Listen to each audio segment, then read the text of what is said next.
চট্টগ্রামের লোহাগাড়ায় দিনে দুপুরে প্রকাশ্যে অবৈধভাবে সীমানা প্রাচীর ভেঙে দখলের অভিযোগে ৫ জনকে আটক করেছে সাধারণ জনতা।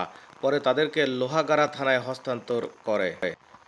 উপজেলার পুটিবিলা ইউনিয়নের ৬ নম্বর ওয়ার্ডের পহরচান্দা এলাকায় এই ঘটনা ঘটে। এই বিষয়ে লোহাগাড়াই থানায় মোট ৫ জনকে আটক করা হয়। আটককৃত আসামিরা হলেন লোহাগাড়া উপজেলার সদর ইউনিয়নের আবুল হাশেমের পুত্র মোহাম্মদ জামশেদ, কলাউজান ইউনিয়নের মাহমুদুল হকের পুত্র মোহাম্মদ মিজান, চকরিয়া উপজেলার কুনাখালী ইউনিয়নের জামাল হোসেনের পুত্র মোহাম্মদ জুবায়ের, একই উপজেলার রাজা মিয়ার পুত্র বাদশা মিয়া ও সাহাব মিয়ার পুত্র।